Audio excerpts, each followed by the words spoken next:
Garuda Express, an international courier service.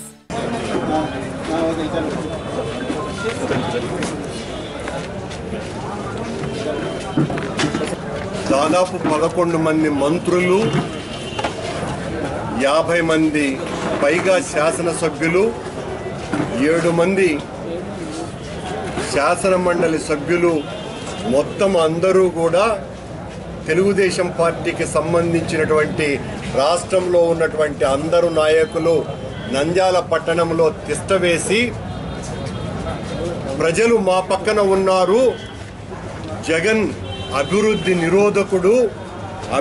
నిరోధకుడిని ప్రజలు అడ్డుకుంటారు అని ఈ రోజున జగన్మోహన్ రెడ్డి గారి పర్యటన నంద్యాల పట్టణంలో ఉంది అని తెలియంగానే భయపడి వణికి చస్తూ ప్రజాభిప్రాయాన్ని మొత్తము జగన్మోహన్ రెడ్డి గారు తన వైపుకు మళ్లించుకుంటారు అన్నటువంటి భీతితో జగన్మోహన్ రెడ్డి గారి పర్యటనను అడ్డుకోవాలనేటువంటి కుట్ర తెలుగుదేశం పార్టీకి సంబంధించిన గూండాల చేత చేయించటానికి మంత్రులు పన్నాగం పన్నినట్టుగా మాకు తెలుస్తోంది.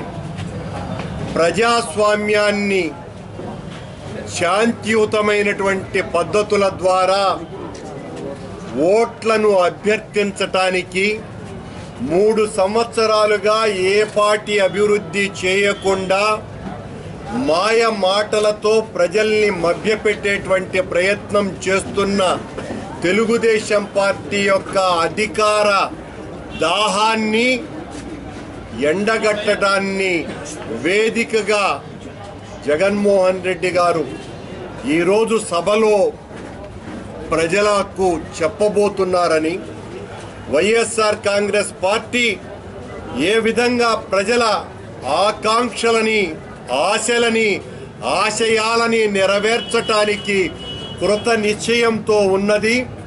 ప్రతిపక్షంలో ఉన్నప్పుడు ఒక పోరాట పార్టీగా, ఉద్యమాల నేతగా ప్రజల యొక్క ఆశలను బయటికి తీసి ఆ ప్రజల ఆకాంక్షల్ని నెరవేర్చాలన్నటువంటి ఉద్దేశంతో పోరాటాలు చేస్తున్నదో, రేపు ఆయనకు అభిమానం మెండుగా మారి అధికారంలోకి వస్తే తెలుగుదేశం పార్టీ పూర్తిగా భూస్థాపితమవుతుందన్నటువంటి భయంతో, దుగ్ధతోటి ఈ రోజున తెలుగుదేశం పార్టీ గోండాలు మంత్రుల చెప్పు చేతల్లో ఉంటూ మా నాయకుడు జగన్మోహన్ రెడ్డి గారి పర్యటనను అడ్డుకుంటారనేటువంటి ప్రయత్నం చేస్తున్నట్టుగా తెలుస్తున్నది.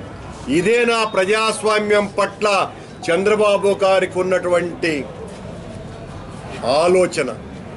ఇలాగే ఎన్నికలు జరపాలా అని ఆలోచిస్తున్నారా? ఇక్కడ యంత్రాంగం నడుపుతున్నటువంటి మంత్రులు నిజంగా మంత్రులా, మంత్రగాళ్ళ? ఈ మంత్రులు అఘోరాల కంటే అధ్వాన్నంగా తయారై ప్రజల యొక్క ఆశయాలను చేతబడి చేసేటువంటి మంత్రగాళ్ళులాగా తయారయ్యారు.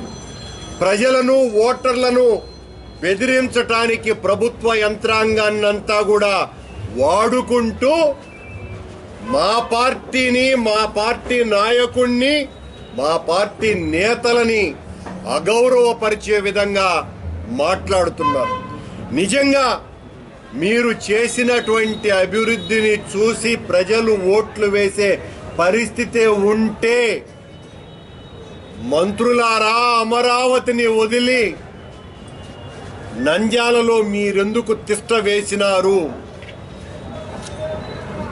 70 మంది శాసనసభ్యుల అవసరం మీకు ఏమవసరం వచ్చింది ఇక్కడ దించటానికి?